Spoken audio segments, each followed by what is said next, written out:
Good afternoon and welcome to the Minnesota House of Representatives Transportation Finance and Policy Committee for this March 25th. Our first item of business is to take the roll to establish a quorum. Mr. Dodge. Chair Hornstein. Present. Hornstein present. Vice Chair Cagle. Present. Cagle present. Representative Petersburg. Present. Petersburg present. Representative Barr. Here. Barr present. Representative Bernardi.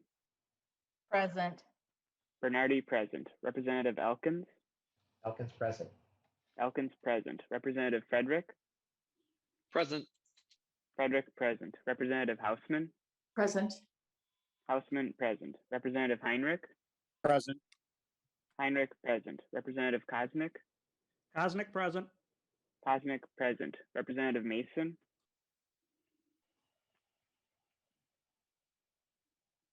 Representative Mason. Representative Murphy. Representative Murphy. Representative Nelson. Nelson present. Nelson present. Representative Olson.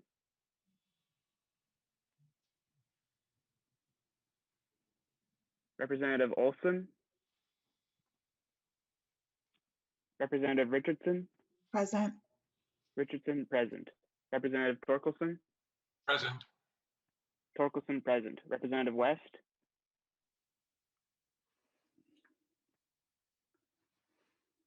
Representative West. There is a quorum. Thank you, Mr. Dodge. Our next item of business is approval of the March 23rd minutes. Representative Petersburg. Thank you, Mr. Chair. I would like to move the minutes of the March 23rd minutes of this committee. Thank you, Representative Petersburg. And Representative Petersburg, I know you caught something in the minutes, and I appreciate your correction. Representative Petersburg is a very detailed-oriented legislator, so he's our guy on the minutes. So thank you for that, Representative Petersburg. Well, Mr. Chair, I just want to make sure that you were attending the meeting. That's all. Thank you. I appreciate that.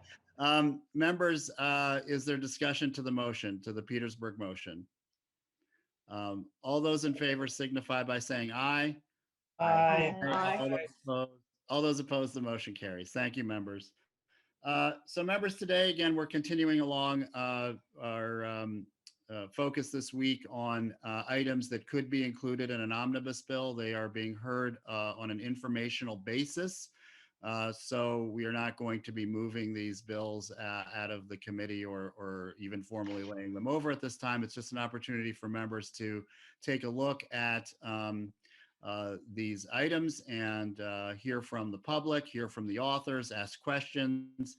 There are four fairly involved bills. We'd really like to get through this agenda by 2:30 because, again, we don't have overtime privileges here with our House Information Services regimen. So with that, our first bill, and I'll just make, if in fact we have to really rush out right at 2:30, I did want to, while we have a little bit of time here, let members know where we're at in terms of putting together our committee, our omnibus bill.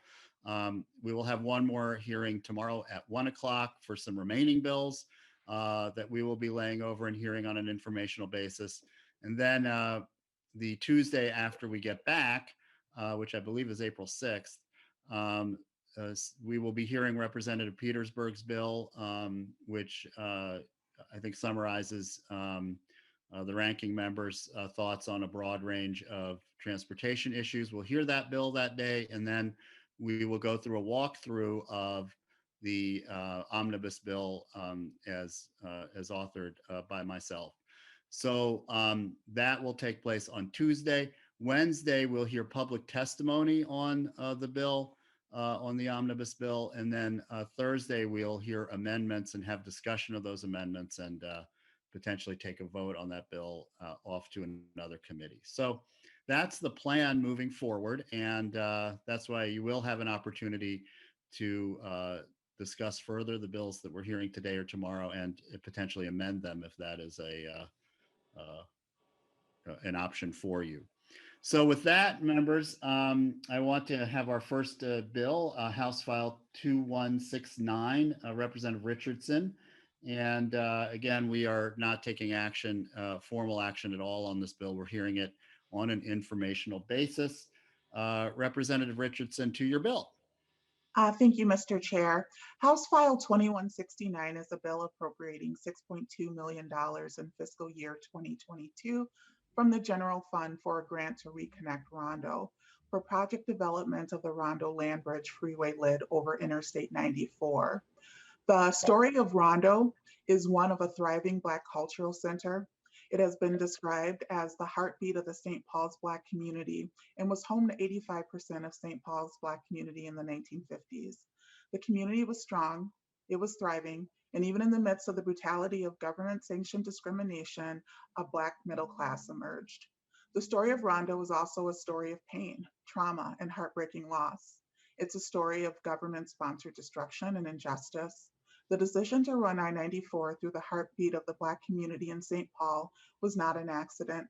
It was an intentional policy decision.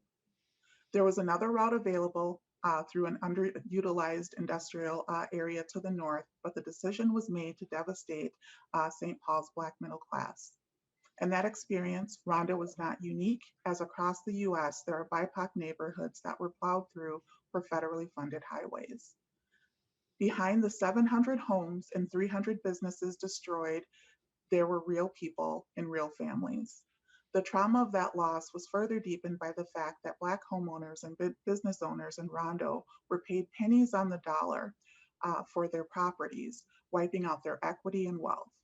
Over $270 million is estimated to have been lost for property owners, generational wealth extinguished. To add insult to that injury, there was no comprehensive plan or services to help families or businesses relocate. There was no safety net extended to impacted families of Rondo, with full knowledge that racially discriminatory redlining practices and racial covenants cut off options for many within the Black community. This bill is long overdue and provides the opportunity to begin the process of reconciliation and healing. In addition to righting historical wrongs, it provides an opportunity to benefit public health by reducing air and noise pollution. It also provides a pathway to recovering taxable land. Today I have with me Mr. Anderson and Mr. Baker to share more on the bill. Thank you very much, Chair Richardson. And Mr. Anderson, are you first up? Is that the order, or do you want is Mr. Baker first? I think I'll go first. Okay. Well, Mr. Anderson, welcome back to the committee. It was good to see you in February, and we welcome you back again. Please state your name for the record. My name is Marvin Anderson, MarvinAnderson, and I chair the board of directors of Reconnect Rondo. The decision to wipe out Rondo was done 60 years ago. Fast forward to 5 years ago, when the mayor of the city of St. Paul and the commissioner of transportation came to a healing ceremony to formally apologize for the role their agencies played in that decision to route I-94 through our community. Today, thanks to their extraordinary partnership and that of other agencies, individuals, and interests, House File 2169 offers Rondo the extraordinary opportunity to reverse the course of this devastating history, repair the harm, and give the Rondo community a fighting chance to revitalize the neighborhood in a way that will give it purpose, give it a future, one that we can be proud of, along with the city of St. Paul and the state of Minnesota. Our efforts over the last 5 years have been deliberate, they have been focused, and we have had the help of teams, of leadership, and our leadership has been first class. I am pleased to introduce our executive director, Keith Baker, who has assembled this crack team of professionals to provide highlights of our purpose and what we will do when House File 2169 has been enacted and passed. Mr. Baker. Thank you, Uh, Mr. Baker. Welcome to the committee. Welcome back and good to see you again. Please state your name for the record. Keith Baker, Executive Director for Reconnect Rondo. Thank you, Chair Hornstein, Representative Richardson, and Mr. Anderson for the opportunity. We certainly are anxious to put forward or to have support of House File HF 2169. One of the things that I think becomes extraordinary as an opportunity is we know that there are examples all across the country that demonstrate that putting a cap or a land bridge over the freeway is doable. We have such in my hometown of Duluth and another one, the Lowry Tunnel. So we know that there are other structures and we know that this is a doable proposition. When we think about our feasibility study, it also suggests that over Rondo, I-94, it is possible as well. We're imagining a blank canvas, a canvas of 3,200 linear feet, 15 to 21 acres of new land. The big idea, obviously, is to build back what was lost for African Americans and to be forward thinking about how to build a bridge to better for Rondo and all residents of the city of St. Paul, the region, and the state. This is a once in a lifetime opportunity to right the wrong and also to generate scalable opportunity for economic prosperity for Rondo residents. When we think about the opportunity and benefits, they are considerable. New housing, 576 units, job creation, up to 1,800 jobs, potential for 200 plus of being more permanent in nature. So that's the structure build, it's the build on top, as well as the opportunity for business incubation and business and permanent jobs as well. Nonprofit and institutional space, as well as retail and office space for market is 140,000 square feet of space. Overall community growth, 1,000 new residents, and revenue transferred to the city that can be generated between 3.8 and 4 million. This is an extraordinary opportunity. The appropriation, as outlined, would allow us the opportunity to establish a master planning team to really conduct activities such as analysis, increase our own capacity, as well as to recruit corporate leaders for strategic development opportunities. It's an opportunity for us to prepare for increased property tax, which we know certainly will have implications, anti-displacement mechanisms, and safeguards that prevent negative impacts from gentrification. Also to identify anchor tenants and to evaluate redevelopment plans and authority. To drill down just a little bit better, it's prerequisite activities, technical activities such as environmental review, design, and financial forecasting for the community land bridge itself, market and financial analysis, small area plan, and master planning.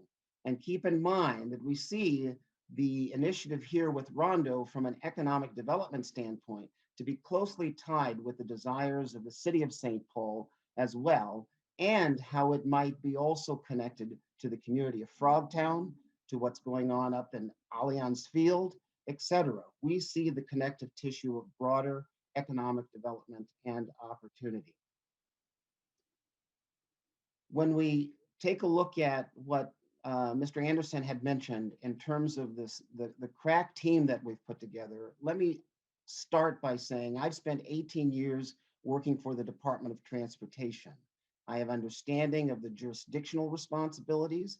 Managing state funding is not a new thing to me.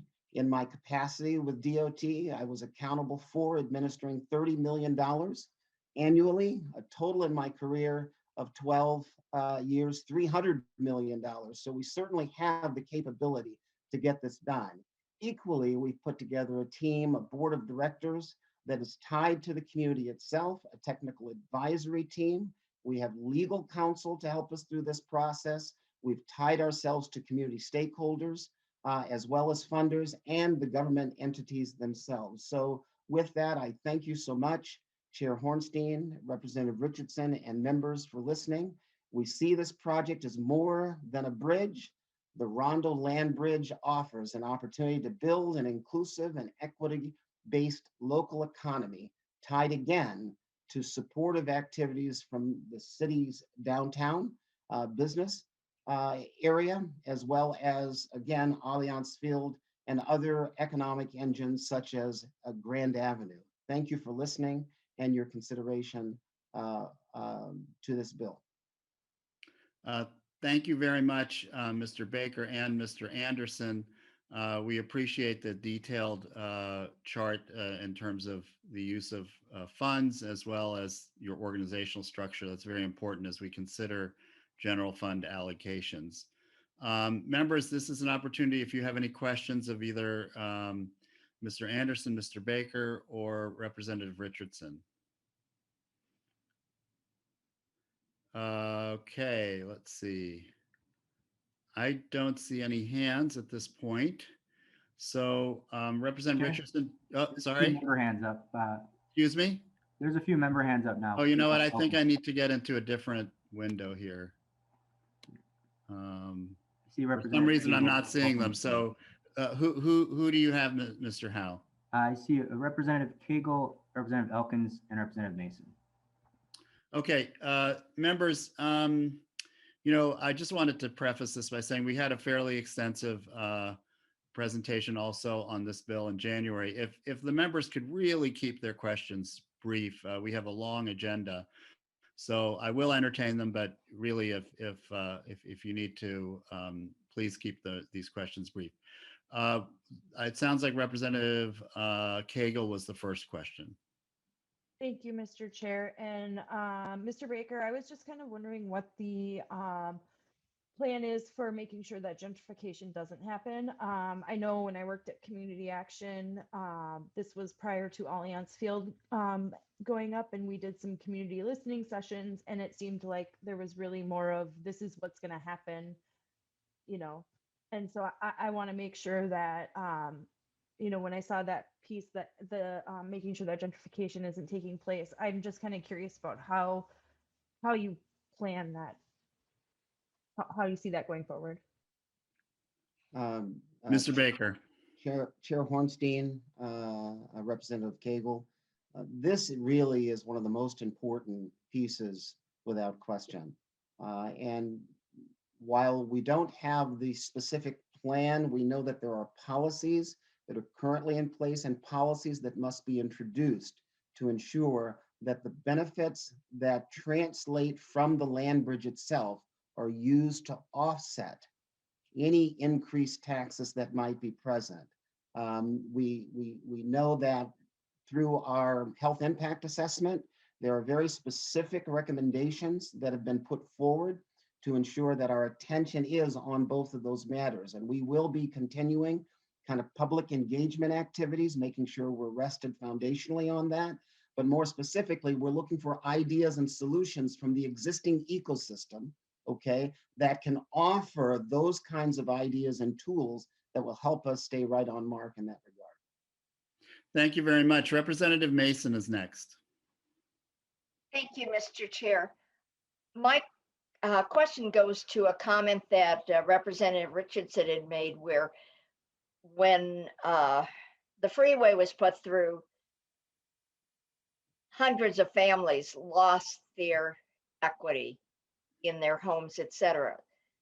So you know, I understand the importance of this building, this bridge, but if no restitution has ever been made to those families, to me, it would seem fair that we go back and try to help the families that lost all the equity that they had when their properties were taken to them. And she said, like pennies on the dollar. Has that ever happened? And isn't that important? Is that, is that to the author or any of the testimonies, just very quickly? Well, certainly she's the one that made the comment about the pennies on the dollar. I don't know who would have the background on answering the question. Representative Richardson, quickly on that question. Sure, Mr. Chair, and Mr. Anderson or Mr. Baker may want to briefly add as well. The thought process with this project is also taking into account the descendants of Rondo as well, as we're thinking about that reconciliation and restoration. And I don't know if Mr. Baker or Mr. Anderson have something to briefly add. Mr. Chair Hornstein and Representative Richardson, Representative Mason, the idea of restoring the lost equity to the descendants of Rondo would be beyond the purview of this particular bill itself. It should be studied on an independent basis, because we'd have to determine who they are, where they are, and how that would go about. So we'll focus on the land bridge that will provide mechanisms for those who are descendants of those who lost equity, not to restore that equity, but to give them an opportunity to be a part of the land bridge when it's created, housing and opportunities to open entrepreneurial businesses there. So it's not a direct return one-on-one to what was lost, but indirectly, we do believe we'll be able to provide some relief for those who can come forward and say, this happened to me. What can be done now to look at that? And we will open that up. Thank you. Thank you so much. And then our last question, Representative Elkins. Yep, real quick. So a few years ago, I had an opportunity to visit Clyde Warren Park, which is a park built on a lid in the Arts District of downtown Dallas. And it is for literally hundreds of millions of dollars of redevelopment. So as part of the funding from this bill, will you be looking at the redevelopment opportunities and how some of the redevelopment funds could be used to A, help pay for the lid, and B, fund community objectives as well? Thank you, Representative Elkins. It's an important point that there are models, as I believe Mr. Baker had pointed out, not even very far from here in Duluth, and of course the Dallas one. Thank you for raising that, Representative Elkins. Representative Richardson, do you have any final thoughts? Thank you very, very much, Mr. Anderson and Mr. Baker, for, again, another very substantive and very helpful testimony that you've provided the committee. Representative Richardson. Thank you, Mr. Chair. I would just like to thank Mr. Anderson and Mr. Baker for their testimony today, and just will end with that this land bridge is an opportunity to not only physically reconnect, but could stand as a monument to restorative justice and to begin the healing of what was lost. And so we want our transportation system to promote health and equity and access for all, and this could be a start to that. Thank you so much, Representative Richardson, and thank you for your hard work on this bill. And again, to Mr. Baker and Mr. Anderson, the time you've spent with our committee has been very, very deeply valued and helpful, and we look forward to our continued work with you. So again, to all of the people associated with Reconnect Rondo, thank you for your engagement and your participation. And members, as I mentioned before, this bill is, we are not acting or voting on this bill today, but it will be under consideration for inclusion in our omnibus bill that will be discussed the week after next. We're going on break next week. So thank you again to all. Thank you for our time. Thank you for the time. Thank you. Yeah, thank you. Members, I'm going to hand over our virtual gavel to our Vice Chair, Representative Cagle.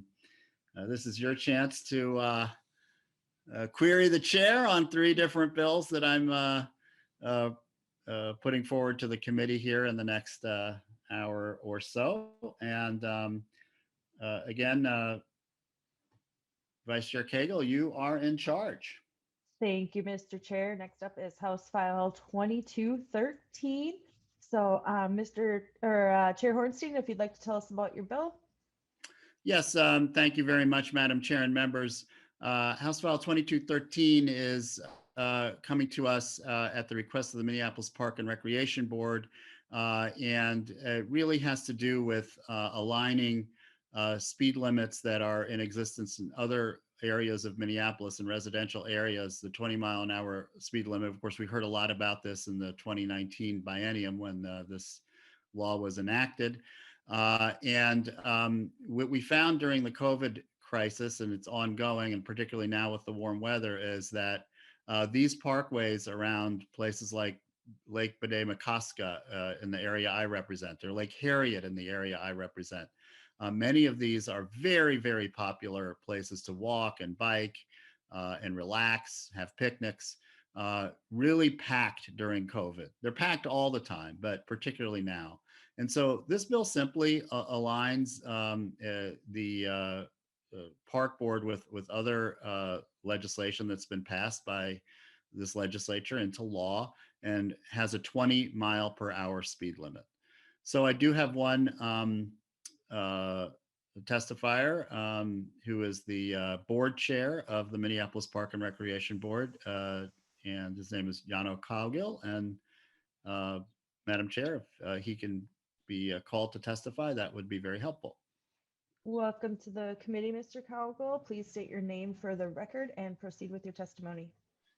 Thank you very much, Vice Chair, and thank you to Chair Hornstein for bringing this forward. My name is John O'Cogill. I am the president of the Minneapolis Park and Recreation Board, here on behalf of the board today to rise and support for this House File 2213. As the representative stated, it's really about aligning us with the city of Minneapolis. You know, in the most recent Met Council data, there were more than 20 million visitors to the Minneapolis Park and Recreation Board spaces. Many of those come to the most visited regional park in the country, which is the chain of, or in the state, which is the chain of lakes. It's more than 7 million visitors a year. And I would say that last year with COVID, we probably saw far more than that. And it's critical that people are safe. All visitors and residents along our parkways are able to cross those streets safely, and research has shown, and it's why the cities of St. Paul and Minneapolis have reduced their speed limits, that a 20-mile-hour speed limit is plenty. And we hope that we can align with the city and make sure that our parkways are safe for all visitors to the park system. Thank you so much for the time, and appreciate having this House file being read today. Thank you, Mr. Cowgill. And thank you for your testimony. Any questions for the author or testifiers? Testifier? I don't see any. So we can probably make up some time here, Mr. Chair, if you'd like to say any final words about your bill. Well, thank you very much, Madam Chair, and thank you to Chair Cowgill. I would invite anyone from the committee to come to the district I represent on a beautiful Saturday or Sunday afternoon and enjoy what we have to offer, and join the throngs of people that are enjoying these parks. And again, I can tell you that while I live 6 blocks from Lake Harriet, many of the people that are enjoying this beautiful park and lake are coming from all over the metro area, in fact, all over the state.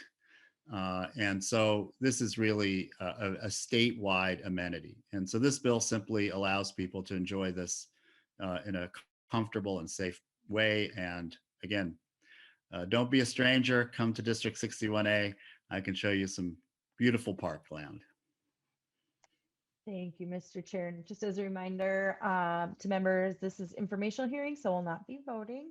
So the next bill up is the Sustainable Transportation Act from Chair Hornstein. Members, the language for this proposal is in the document labeled MB051-1. Chair Hornstein, please tell us about the bill and proceed with your testimony. Thank you very much, Madam Chair. And members, this bill is a result of quite a bit of testimony we heard earlier on an informational basis from different organizations and governmental entities. This bill really, it has 4 parts, but these 4 parts are really united by a deep concern and commitment for really looking at transportation through 3 important lenses. The first is economic efficiency and sustainability. The second is, and job creation, of course, through that economic lens. The second is through an equity lens, and the third is climate. And so this bill really aims to address current transportation needs and issues through those 3 lenses, which I think our broader transportation bill will do as well. So let me just very quickly go through the 4 sections of the bill. We will have testifiers that will address each one of them as well. The first one deals with a goal for the state to establish a 20% reduction in vehicle miles traveled. This is very important. It comes out of extensive discussions that a Sustainable Transportation Advisory Council established by MnDOT concluded over the last year. And if we are going to make headway in reducing greenhouse gas emissions in the transportation sector, and to review what Mr. Douglas said, that climate change is real, it's here, it's accelerating. During that information hearing, we heard the scientific basis for that from Mr. Douglas. But we also heard from the PCA and MnDOT that transportation is now the largest source of greenhouse gas emissions, and we've had the least amount of reduction in the transportation sector. So reducing vehicle miles traveled gets at that issue, but it's in addition to a climate issue, it's a safety issue when people are driving less. It is an infrastructure preservation issue. And I know that people may say, well, we're making a transition to electric vehicles anyway. Why would we want to reduce driving? Well, I will tell you, members, right now, electric vehicles constitute less than 0.5% of our fleet. So we have a long way to go. And driving less really is one of the key ways we can reduce greenhouse gases. And then, of course, there's health benefits to that, as well as infrastructure preservation benefits, which is a transition to the next section of the bill, Madam Chair, which is how do we preserve our infrastructure? We heard testimony from MnDOT and others that we are really on the precipice of a major crisis when it comes to preservation of our roads and bridges. You will recall some of the graphic representations. Commissioner Anderson Kelleher was here. I think we had other MnDOT engineers at different times also reiterate that graph. Remember the red zone that was occurring in the year 2030, where a share of our pavement would be actually substandard. Where there are also some concerning trends. We saw footage from the Winona County engineer of literally crumbling roads that are not just typical in Winona County, but typical across the state. We saw footage from the Stearns County engineer about a bridge that, remember, she tapped into the bridge, into the rebar, and pieces of that bridge started falling down. So this second section addresses that problem by actually codifying policies that MnDOT generally tends to do, but we want to give them a little push and support to prioritize maintenance and preservation of our infrastructure.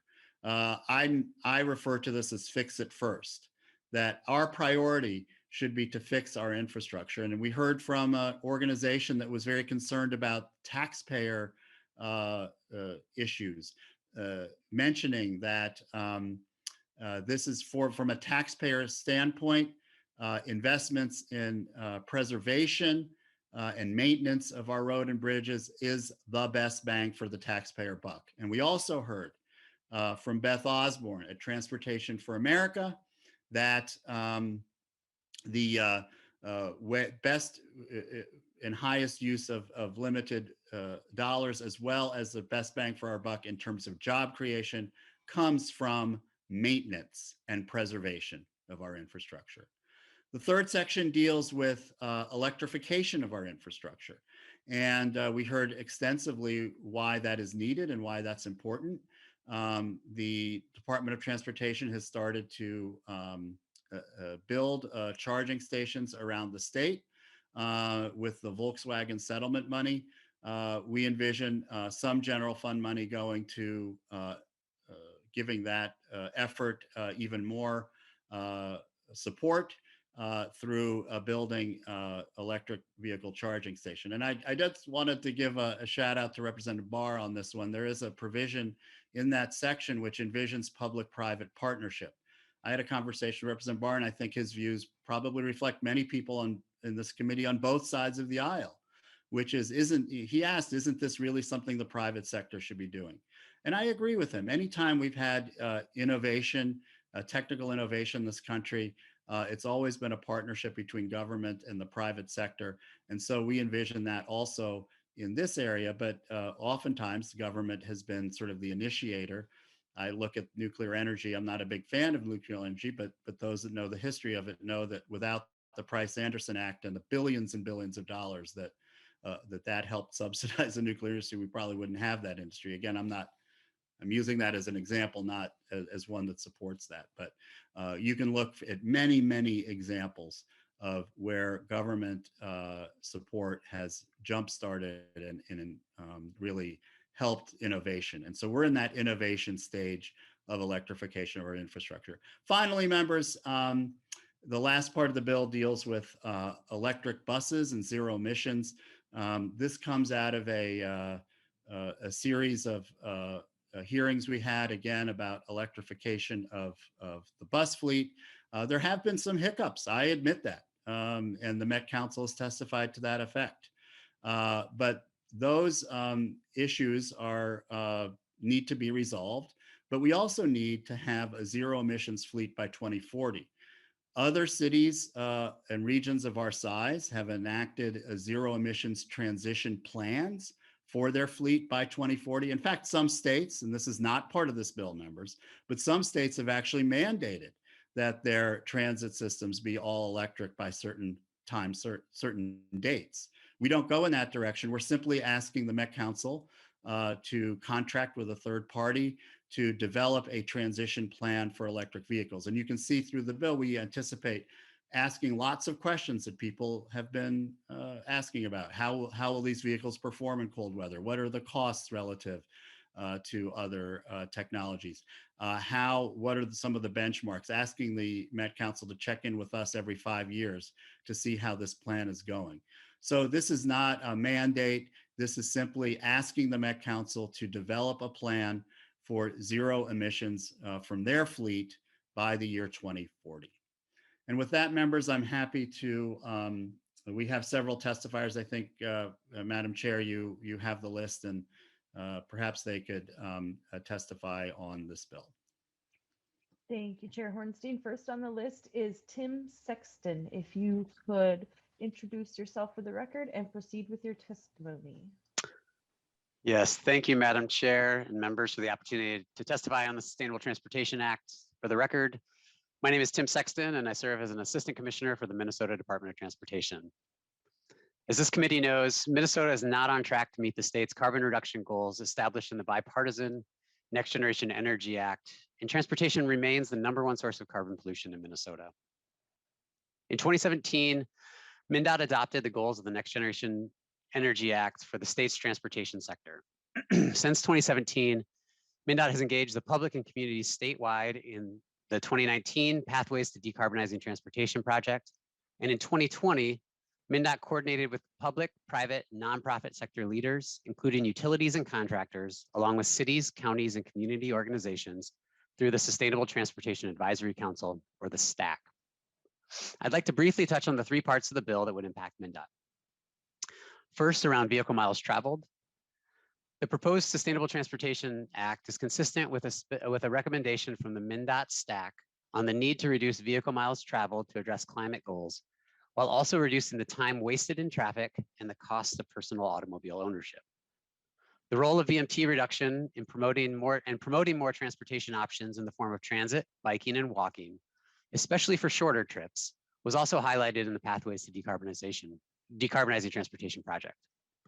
We appreciate the flexibility in the bill language that allows MnDOT to coordinate with our partners, especially cities and counties, to understand what implementation could look like.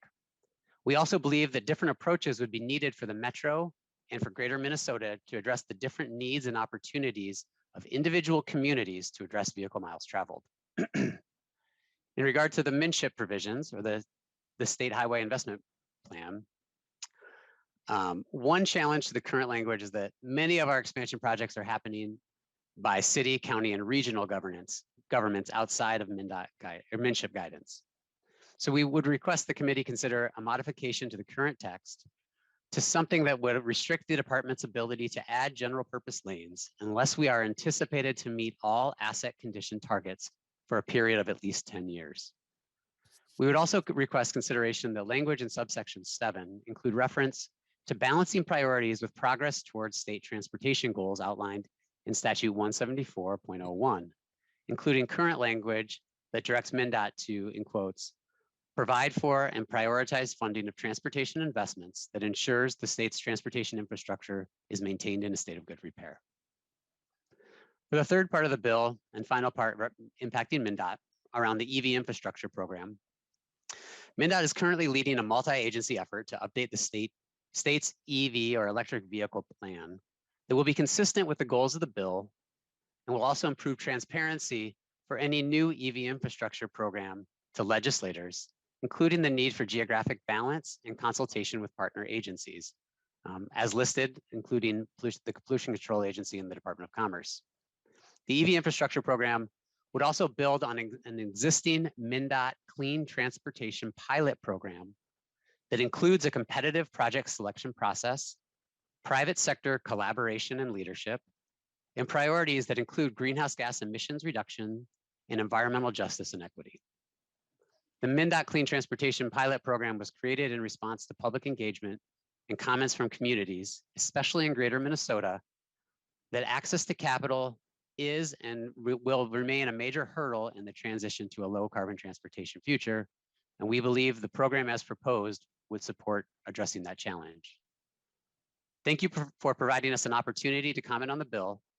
We support the bill and welcome any conversation or questions. Thank you, Madam Chair. Thank you, Mr. Sexton. Next on the up next is Sam Rockwell. Please state your name for the record and proceed with your testimony. Good. Thank you very much, Madam Chair. Thank you, Chair Hornstein, members of the committee, for this chance to testify. My name is Sam Rockwell. I am Executive Director of Move Minnesota, a transit advocacy and policy organization. I'm testifying today in support of the goals of the Sustainable Transportation Act, and in particular in support of the goal to reduce vehicle miles traveled by 20% by 2050. And I did want to start, Assistant Commissioner Sexton underplayed MnDOT's leadership here. Assistant Commissioner Sexton, Commissioner Anderson Kelleher, and MnDOT staff really led the way for this 20% reduction charged through their Sustainable Transportation Advisory Council process. And there's a lot of work ahead of us, but to be clear, this really places the state of Minnesota already in a leadership position and climate leadership in transportation around the country. As members of this committee know, as Chair Hornstein indicated, to adequately tackle climate pollution, we must reduce emissions from our highest polluting sector, transportation, and that electric vehicles are essential, but they're not enough to get us all the way there. This graph shows that the lifespan of cars, and thus shows by implication that production and distribution of electric vehicles will not happen fast enough to meet climate timelines. We would have to be producing 100% electric vehicles within the next 7 to 8 years to achieve that. Therefore, reducing vehicle miles traveled in Minnesota is essential. Because vehicle miles traveled reduction is critical for our future, Move Minnesota strongly recommends strengthening the language in the Sustainable Transportation Act. First, the committee should establish, as you see on the screen, interim VMT reduction benchmarks to ensure Minnesota stays on track in hitting its VMT targets. In addition, the committee should make sure that the state VMT targets are legally enforceable to make it more than just words on a page. In addition, and in service of reducing VMT in Minnesota, the legislation must fund alternatives to driving. because if we don't do that, then providing VMT obligations or goals is just a punitive measure. So to this goal of providing alternatives, expecting Minnesotans in our agricultural heartland to reduce vehicle miles traveled as much as those in the metro, it doesn't make sense. But those in the metro can and should reduce how much they drive by much more than 20% to make up for this geographic difference. This requires significant but wholly attainable improvements to metro area transit. With reasonable investments, we can build a bus rapid transit system that puts nearly everyone in the 494-694 beltway within a half mile of high quality transit that people can depend on. Sorry there, I'm hitting my keys wrong here. Transit that comes every 5 minutes at peak hours and travels significantly faster than transit does today.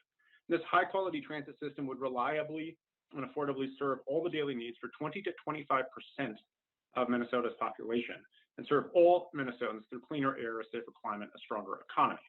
We could pay for it with a 1-cent sales tax in the metro. So they're able to reduce car ownership from a 2-car family to a 1-car family. This puts a $5,000 to $10,000 amount into families' pockets every year, which is a 3,000 to 5,000% ROI on the sales tax amount. Just incredible.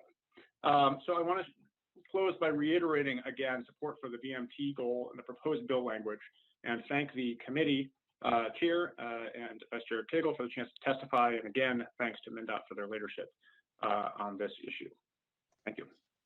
Thank you, Mr. Rockwell. Next up is Ann Kohler. If you could please state your name for the record and proceed with your testimony. Absolutely. Hi, I'm Ann Kohler. Thank you for having me, Chair Hornstein and committee. Again, my name is Ann and I live in South Minneapolis, but I'm an employment counselor working in the West Metro with individuals seeking employment and addressing any challenges they may face, including those of transportation. And I'm here to speak in favor of the Fix It First principle. In the energy sector, we increasingly recognize that we must not only build more of what is good for the climate, like solar, wind, and battery storage, we must also stop building what is bad for the climate, such as coal plants. Transportation is no different. We must not only invest in transit and electrification, we must stop expanding highways into the metro area on the disproven theory that we can build our way out of congestion. That is impossible physically because of induced demand, but also financially impossible. A 2010 study of highways in the metro area calculated how much money it would take to build all of the highway lanes on our adopted plans and also maintain the lanes we have already built. And they confirmed it would require the amount of money raised by a $2 a gallon gas tax increase. And I think we know that type of increase is not going to happen. And I know the clients I work with who are seeking employment can't afford this increase if they happen to own a car. And many of them do not, relying instead on public transportation. When a $2 a gallon gas tax increases or doesn't increase, the burden shifts onto property taxpayers or onto the general fund at the expense of services that have no dedicated revenue. Our transportation plans cannot be based on the hope or wish that in the future, cash will somehow readily become available at the regular intervals to allow us to maintain our 5th largest road network in the nation. The clients I work with are not adding new additions to their homes while ignoring current repairs that are needed. The state must fix it first, just like each of us do. We can't build our way out of congestion. It costs too much and doesn't work. New lanes induce new demand. Without quality alternatives like transit and walking and bicycling in areas where it makes sense, we are limiting individuals' ability to access effective transportation and access other things like employment, medical appointments, and more. Please support the environmentally and financially responsible approach and fix it first. Thank you. Thank you, Ms. Kohler. Next on the agenda is Emily Newhirth. If you could please state your name for the record and proceed with your testimony. Thank you, Madam Chair. My name is Emily Newhirth, and I am an environmental public health graduate student at the University of Minnesota and a volunteer with MN 350. Before I started my graduate education, I worked as a pharmacy technician at 2 different locations. One was in my hometown of Woodbury, and the other was at the edge of St. Paul, barely a 15-minute drive from my house. I noticed that we were dispensing far more asthma and allergy-related medications to patients living in St. Paul compared to those in Woodbury. I found this confusing until I started studying environmental health. I learned that the negative impacts of air pollution on our lungs and even our hearts are seen more clearly in concentrated areas such as cities like St. Paul. This concerns me no matter where I'm living in Minnesota. My husband has a family history of heart disease. Both his grandpas passed away far too young from heart attacks, and his grandma passed away earlier this fall from heart failure. My mother-in-law is in the early stages of heart failure as well.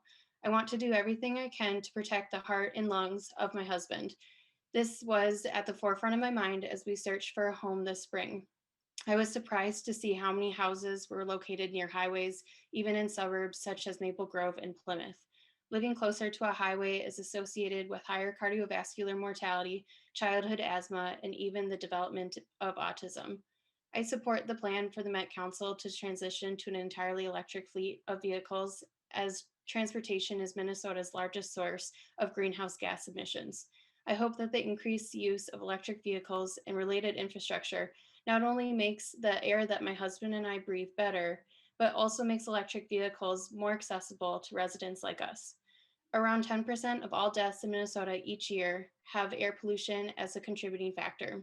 Approximately 1,300 Minnesotans are sent to the hospital every year with air pollution-related lung and heart problems. I don't want my husband to be among these deaths and ER visits, and therefore I ask for your support of this bill. Thank you, Madam Chair and Mr. Chair. Thank you. And last up is Peter Wagenius. If you could please state your name for the record and proceed with your testimony. Madam Chair, I'm not sure if he's on the call at the moment, so I think we can move on at the moment. All right. So thank you all for your testimony. Members, are there any questions? Representative Petersburg. Let me make sure I got myself unmuted here, but thank you, Madam Chair. I appreciate the opportunity to speak here. And I really applaud the goals of each of these three sections, what it's trying to accomplish.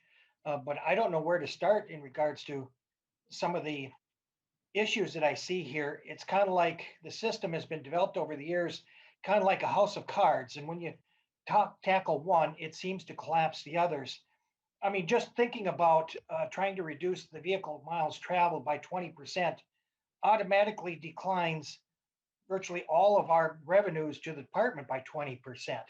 And so not trying to figure out also how we fund these programs makes it just problematic in general.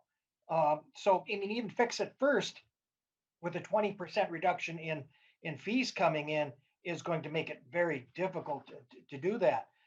We go to the electrification program and infrastructure. I could tell you that generally speaking, the general industry and supply and demand and private business does a whole lot better of promoting things than the government does. Think about this, as we switch over, and I think that will happen, to more and more electric vehicles, the need for gas stations, the need for truckers to drive them around, all of that reduces. And yet we have an industry that has been built up that isn't there. Wouldn't it make it more sense for us to provide opportunities for those particular stations to become, rather than gas stations that we used to call them, portable energy stations or something in which they could also provide for the electrification, et cetera. It just seems to me that we already have some infrastructure already set up, and why would we want to do that? If you look at what happened with the growth of our cell phones, that wasn't driven by government intervention as to what we have today compared to what we had 15 years ago. That was because of consumer demand. And I think the same is going to be true as we move with vehicles. In regards to actual wear and tear on our roads and bridges, what we have been hearing is that one semi truck does about as much damage as between 200 and 300 cars. So no matter what we do, we want our consumer products. We want to have Prime from Amazon. We want all of those things to come to our house. That all is going to have to come by trucks. And so we still have to provide the infrastructure. So whereas I will say I applaud the attempts here, my concern is that are we creating too rigid a goal for the department to accomplish here without allowing enough flexibility for changes? Because if we're going to want to talk about carbon footprint, then if we go to all electric, we've kind of solved that. Then the reduction isn't quite necessary. If we're talking about road wear, with the semis creating a lot of that damage, we still may not deal with what we're looking for. So I just see there's a lot of concern here and a lot of questions that we haven't resolved yet. But I think it's worthy of us continuing the discussion and seeing what we can do. Thank you, Madam Chair. Thank you, Representative Petersburg. Chair Hornstein, do you have any response? Thank you, Madam Chair. Thank you, Representative Petersburg. You have a lot of, you raise a lot of important points. And I'll just say from a thematic standpoint, you talked initially about the system and how this would be somewhat disruptive to our current system. Well, our current system is not serving us in the way that it can maximize both economic efficiency in terms of taxpayer value, as well as addressing our climate emergency right now. So we are going to have to do things differently. And this bill just really provides a blueprint. It provides goals and strategies to get there gradually. We know this transition won't happen overnight, but we know it must. And again, we envision, electric charging stations are going to be key to the utilization and deployment of electric vehicles. We know that. General Motors wants to have an all-electric fleet by 2035. It's not going to get there without infrastructure. So, and again, I think with Fix It First, we are just acknowledging that there are limited resources and we need to put those resources into making our infrastructure safe.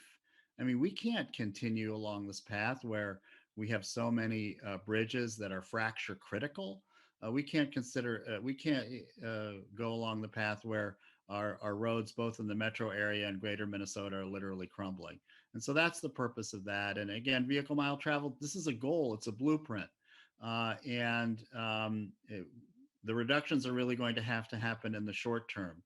And we believe that the economic benefits to our health and to our economy and to our environment and to jobs far outweigh any issues. And finally, Madam Chair and Representative Petersburg, I think that you raise a very important issue about, well, what is the future of the way that we fund our roads and bridges? And I know that Representative Elkins has given this a lot of thought, and I hope that next year in 2022, we can really take a good deep dive into his ideas around a mileage-based user fee and really looking at how we transition away from the gas tax. It's going to be the workhorse of our system over the next few years. We know that. But we have to do something in addition to the gas tax in the long term. So there are ideas and there are solutions, but I think there's tremendous economic and environmental gain through all of the different sections of this bill. Thank you, Chair Hornstein. Are there any other questions or comments from members? Representative Petersburg. Thank you, Madam Chair. And Mr. Chair, too, I totally agree with you. My concern was that it doesn't appear that we're looking at this bill as much on the financial side. We heard testimony that how we can solve this is maybe switching to a busing system in which there are rapid transit buses and so forth. And yet we know that the fare box is not sustainable for that in order to be able to fund it. So we still need to have a funding stream for that. And I guess I'm just concerned that whereas philosophically your bill looks at what do we want to try to reduce there, but it doesn't really help with trying to figure out that financial piece. And it's just something for us to concern ourselves with. It's not going to change where this bill is going, Mr. Chair. I just thank you for the opportunity to discuss it. Thank you. Madam Chair. Representative Hornstein. I appreciate those constructive observations, and like anything, these bills are we air them out publicly so that we can make changes and corrections. And we had some suggestions from MnDOT. We had some suggestions from the testifiers. Representative Petersburg, you've made some suggestions. So, you know, it's important. I'll go and take a look at some of these provisions and what we may see in the omnibus if this is included, you know, maybe a little bit different than what we see today. So I appreciate that. And we will, both through your bill and the bill that we'll roll out next week after, or next week after next, after break, you know, you have some ideas about funding. We'll have some ideas about funding. So this isn't really, it's important that you pointed that out, Representative Petersburg, because we're not looking at this bill in a vacuum. Obviously, there needs to be revenue for building an ABRT system. There needs to be revenue for roads and bridges. And I know that both of us have ideas on that, and we'll be airing those out week after next. So thank you, Representative Petersburg.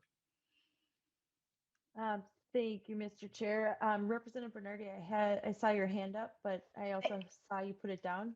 Did you want to? Nope, it's not supposed to be down. It's supposed to be up. Thank you very much, Madam Chair. I just wanted to let you know that our testifier is online now, Peter Wagenius. Thank you. I think we're actually up against the clock here. So, Mr. Chair, would you like to have Mr. Reginius testify, or should we move on to the next bill? Well, you know, if Mr. Wagenius can keep it to a couple of minutes, I think it's important to hear from him and his organization. But really, I think we can't go beyond 203 or 204 with this. I agree with you, Madam Chair. But he's online. I know he's prepared, and if he can keep it to 2 minutes, and I know, Madam Chair, you're pretty good at cutting people off. So as long as he knows he's got limited time, let's have him. Mr. Reginius, if you'd like to state your name for the record and proceed with your short testimony. I will keep it short. Thank you for your indulgence, Madam Chair. Peter Reginius, Legislative Director with Sierra Club. Across the country, there's increasing recognition that it is not possible to address climate pollution from the transportation sector through electrification alone. There's no data to support that. Electrification of cars is necessary, but not sufficient. We must also reduce vehicle miles traveled, or VMT. That means we have to finally do what other states have done, but which the Minnesota legislature has not done: raise new revenue to build out a modern transit system in the metro area. Why the focus on the metro area? To meet a statewide 20% goal, the metro area is going to have to do more than 20% because it's not reasonable or fair to expect rural communities with an agricultural economy to drastically reduce VMT. Furthermore, when it comes to VMT, the metro area is where we find both the problem and the solution. It is the metro area where VMT has been increasing the most. It is also where we can most effectively provide a solution by building out a network of BRT lines. I'm old enough to remember when rural leaders like Representative Bernie Leader and Senator Keith Langseth made the case that if the metro area tried in vain to address its transportation needs with a mostly roads and not enough transit approach, it would have the effect of endlessly sucking the state treasury dry and leaving not enough money to address other needs. How prophetic they were. Unlike how we fund other services on a statewide basis, metro legislators have said clearly that the metro area will pay for its own transit system, which makes the lack of progress all the more bewildering. Often on the campaign trail, you hear the false argument that my constituents in rural Minnesota don't want to pay for transit in the metro. But that's not real. They don't have to pay. Nobody's asking for a statewide transit tax. Quite the opposite. Adopting a metro sales tax for BRT would free up space in the bonding bill and free up space with ever increasing money needed for road maintenance to address other needs. I noted a moment ago that in other states, unlike in other states, the Minnesota legislature has never directly raised new revenue for transit. But the House did, Mr. Chair, led by you and this committee 2 years ago. Thank you. We need you to lead again. It is hard to overstate the impact that would be made, both for the climate and for equity, by passing revenue for transit in combination with the policies in this bill. There are lots of bills that speak to climate. Some offer small but important impacts. Others offer false solutions. But this bill would be ranked highest on a list of positive impact on the climate. In combination with funding, it would be a game changer. Thank you.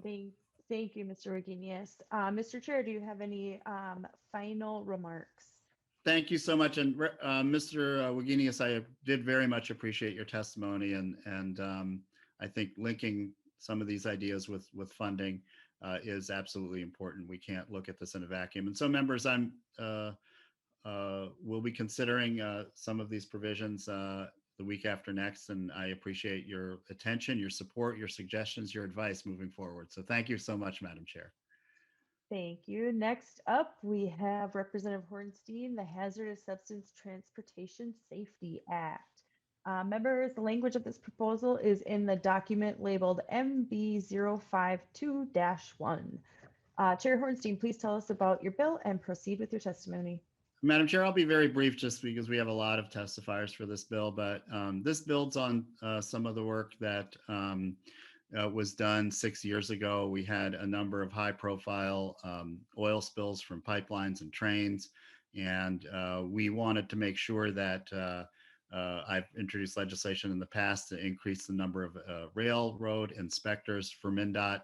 That's part of the governor's vision as well. So that's in this bill. The second section is we had a railroad and pipeline safety account that sunsetted in 2017 that was paid for by railroads and pipeline companies. That account is no longer active. There is a limited amount of money still left in it.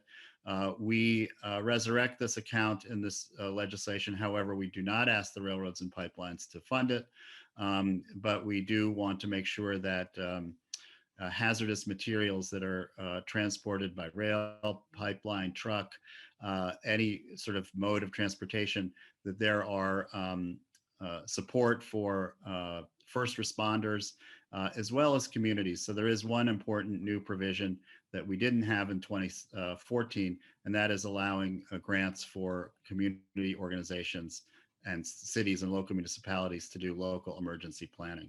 So before we get to the testifiers, members, I just have a couple of very brief clips I wanted to share with you about why this issue is why this bill is so important. We continue to see derailments. We continue to see hazardous substances transported on our highways, our rail systems, our pipelines. And so members, we want to, again, give resources to first responders and communities so that they can plan better their emergency response. So our first clip is a oil train that derailed just about 100 miles north of Seattle. And just imagine you're going about your business and you see this news bulletin coming across. Oh, we'll do our Plymouth.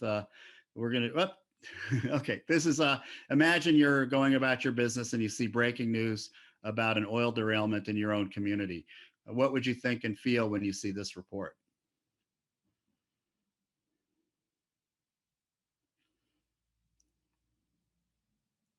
Is there volume, Mr. Howe?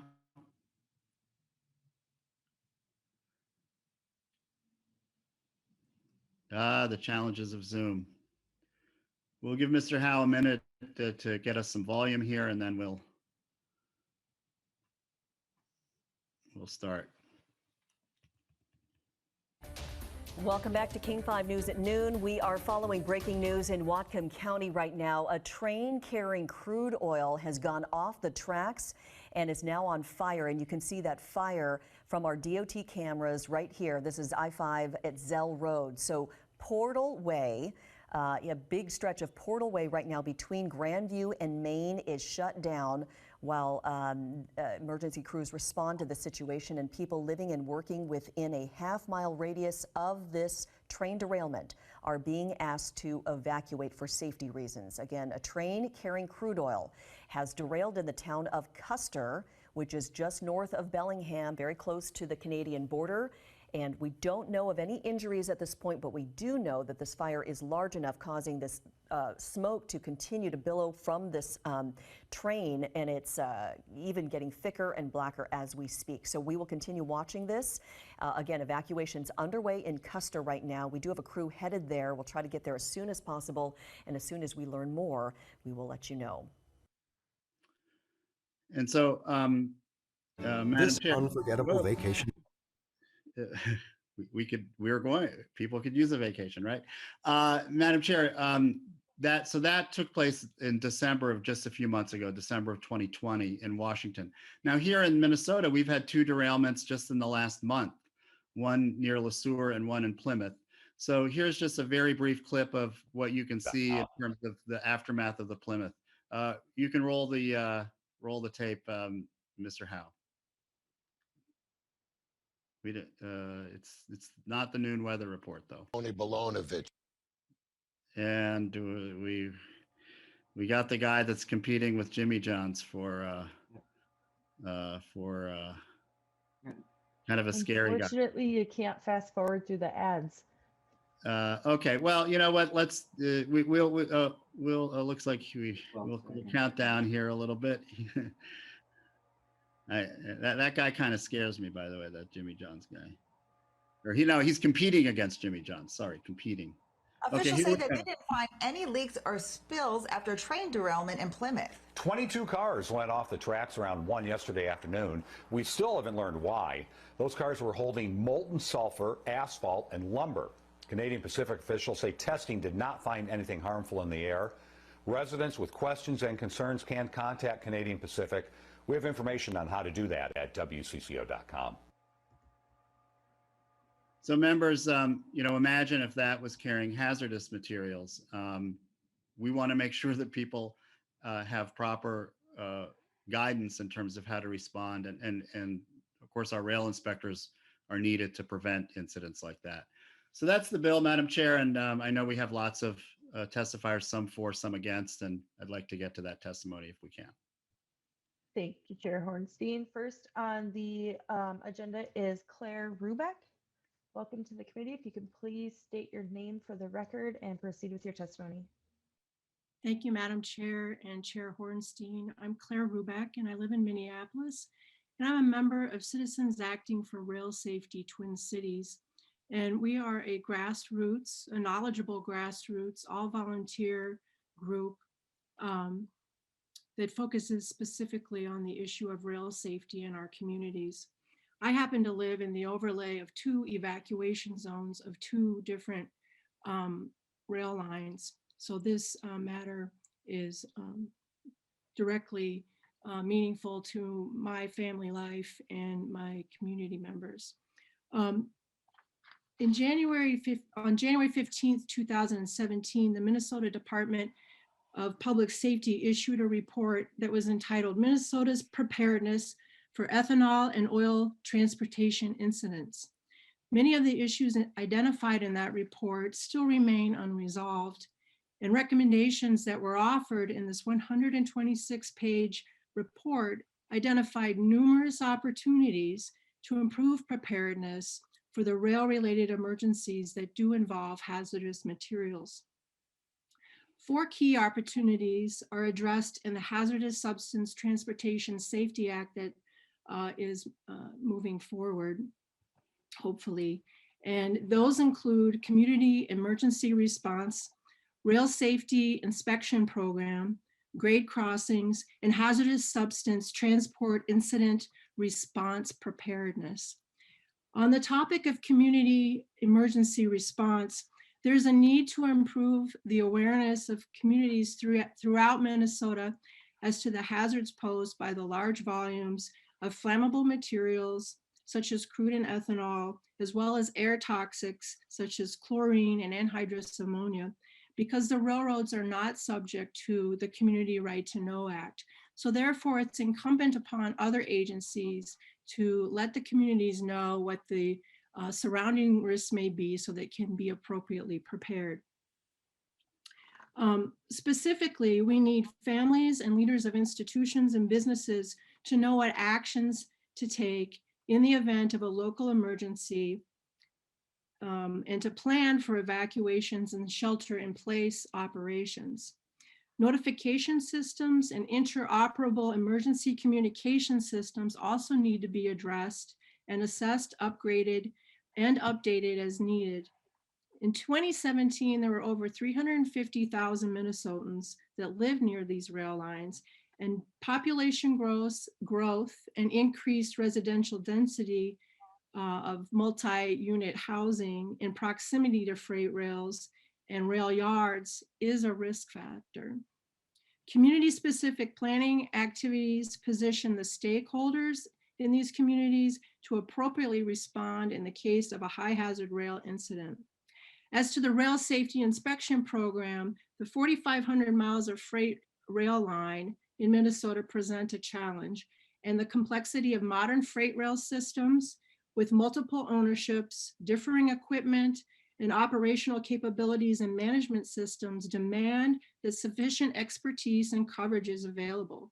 The proposed increase in inspector and administrative support is necessary to meet the current and growing demand, and the rail safety inspection program is critical to preventing high hazard rail incidents in Minnesota. I please ask for your support as this advances, and I'm joined today by my colleague, Mark Nichols. Thank you, Ms. Rubeck. Welcome to the committee, Mr. Nichols. Please state your name for the record and proceed with your testimony.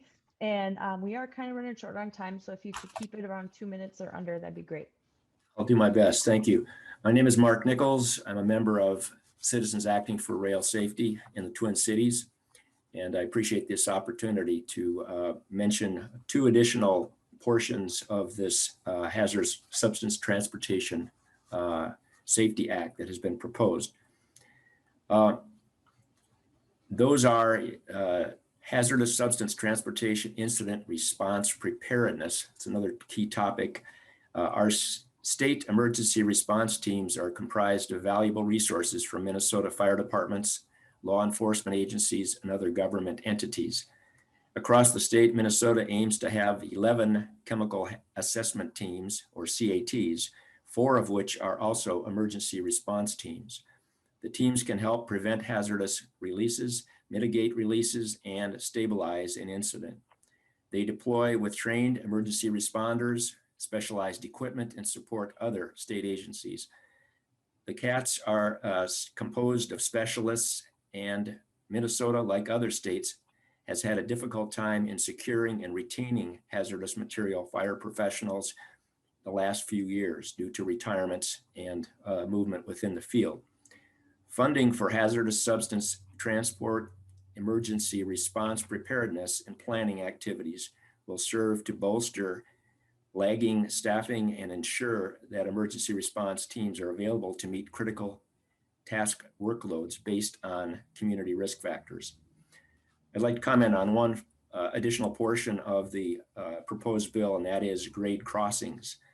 The MnDOT Office of Freight and Commercial Vehicle Operations Rail Administration section monitors the safety performance of more than 4,000 rail crossings along Minnesota public road systems and develops the department's railroad highway grade crossing safety improvement program.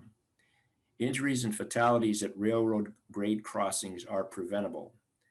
We ask that you support this important work and advance the grade crossing safety account as put forth in the Hazardous Substance Transportation Safety Act. Thank you for the opportunity to comment on today's proposal. Thank you very much. Next up is Minnesota State Fire Marshal Jim Smith. Welcome to the committee. If you could please state your name for the record and proceed with your testimony. Thank you, Madam Chair, members of the committee. My name is Jim Smith, and I proudly and humbly serve as a state fire marshal. Having been in the fire service for over 40 years now, I know that reacting to a large hazardous material spill or leak cannot start at the initial call to 911.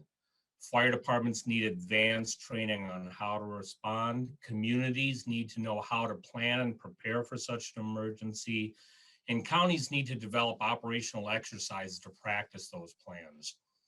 Our state hazardous material response teams need to be equipped to quickly and safely mitigate the situation at hand. All of these items I've listed cost a tremendous amount of money, and many of the fire departments, towns, and townships across the state cannot bear this financial burden.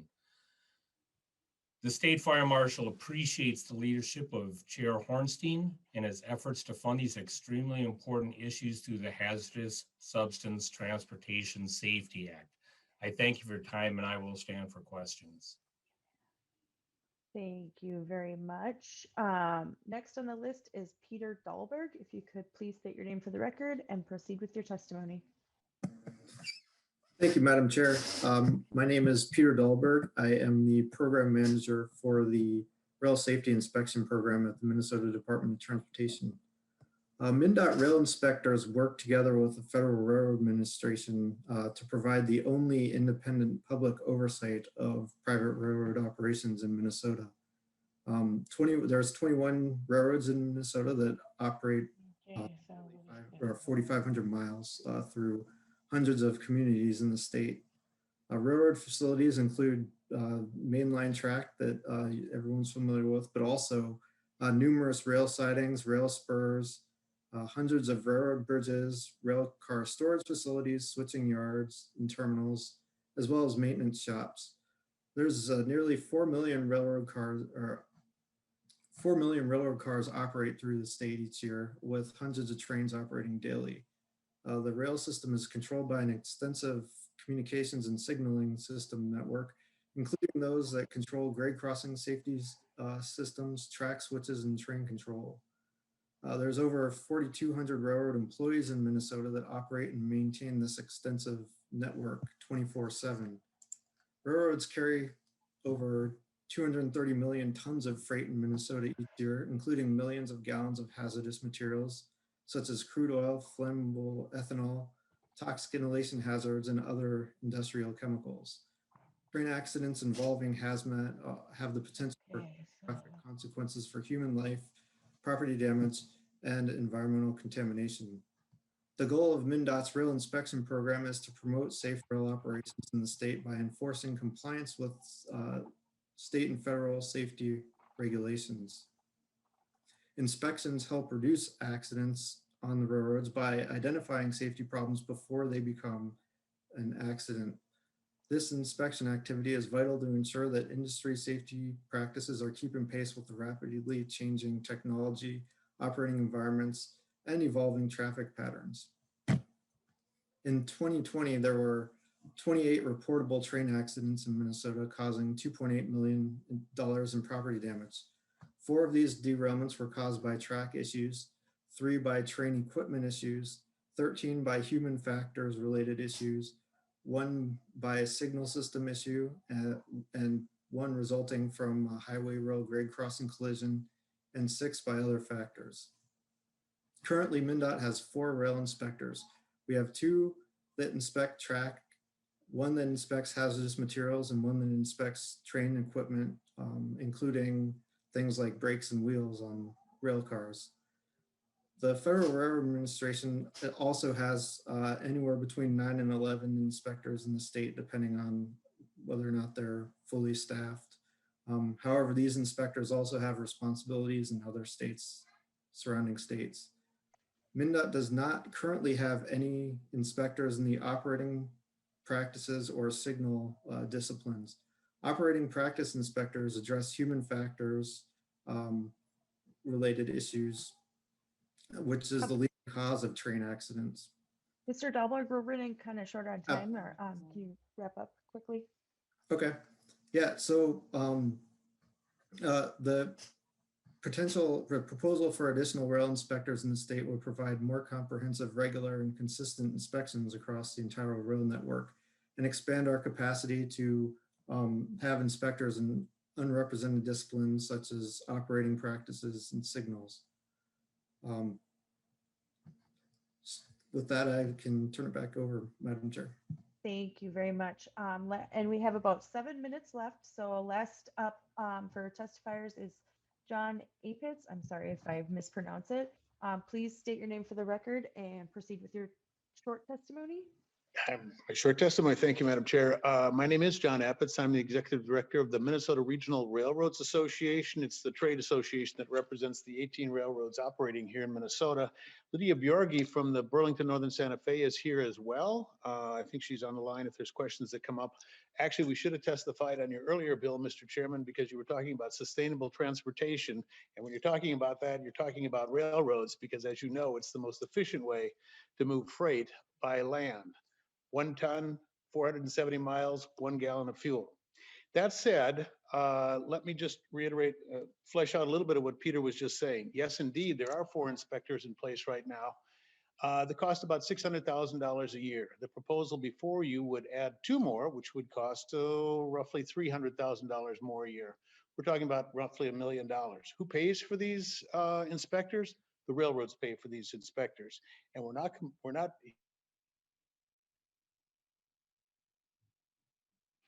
here to object to inspections of our track, of our ties, of our bridges, of our signals, our cars, our equipment, our operations. In fact, that's exactly what we do every day. The 18 railroads that operate here in Minnesota have 300 of their own inspectors plus contracted services that review the same conditions that we're talking about every day. And they employ some rather sophisticated equipment in doing so. That's some of the difference that we have here. If Mr. Howe can do it, we'll pop up quickly a couple pictures of that. There are some examples of the type of equipment we use. A geometry car that tests the size of the track and makes sure the track is set and on place. There's also next, Mr. Howe, a picture of one of the track inspection vehicles that's used. That's a picture of one of the bridge inspection vehicles that's used. Go ahead again, Mr. Howe. And this is a track inspection vehicle that runs up and down the track and takes pictures of the rail itself, so you can see right into it and see where there are examples of, or see where there might be problems with the track. Another, Mr. Howe? And we also use technology to coordinate all this information together. We have sensors on the locomotives that send information to sensing data and computers that tell us in advance of these situations when to pull a car off, when to try to correct and improve a situation along the rail. The point of all this is that we do all this because staying on track and staying on time serves our customers, it protects our employees, it protects the public, and that's how we make money. That's how we make money. That's why we do these inspections. We don't oppose inspectors or inspections, but what we would prefer is that if the Department of Transportation wants its own inspectors, that it pay for them as well.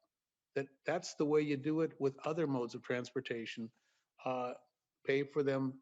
The government pays for its own employees, its own inspectors. I could go through some other statistics, which I won't. I just want to say that we agree with where you're going, Mr. Chairman. We just would like we'd like the department to pay for its own ticket. Thank you very much. Thank you, Mr. Apitz. We have 3 minutes left. I have a quick question for you, Mr. Apitz. Is that technology information shared with the department that the railroads collect? Mr. Apitz? Is the information shared with the department? Yeah, you said there is. When the inspectors go through and gather this information, they have access to it under state law. Thank you. Are there any other questions from the committee? Not seeing any hands pop up. Chair Hornstein, any final comments? Thank you, Madam Chair. Thank you, members. Thank you to all the testifiers. I do appreciate the variety of perspectives that were expressed today. And I'll just simply say in conclusion, I do believe this rail assessment is fair. The railroads are utilizing infrastructure that it does need to be inspected. And so I do believe it's fair and appropriate for them to fund the additional inspectors. We are only talking about 2 additional inspectors that fill an important void in our safety regimen. And we have done this before. This is existing law that's just simply being expanded, and we believe the railroads can afford it, and it's appropriate for them to fund it. And then I also appreciated the state fire marshal and the citizens who, Fire Marshal Smith and the citizens who testified in support of better and improved funding for local emergency planning. So with that, Madam Chair, I appreciate all the testimony and the committee's hearing this bill, and hope to have your support if it appears again in a couple of weeks. Thank you, Mr. Chair. And look at that, we are pretty much done right on time. The next meeting will be tomorrow, Friday, March 26th from 1 to 4:30. Mr. Chair, do you have any announcements or anything? No, members, we're going to hear bills tomorrow, similar to, again, what we did today. And then I did lay out the schedule for our week. We're going to have 3 straight meetings after break, and hope that if anyone has any questions or concerns, please contact me directly, and I would love to hear from you. So thank you, Madam Chair, and thank you for your efficient running of this meeting. Thank you, everybody. And with that, we are adjourned. Thank you.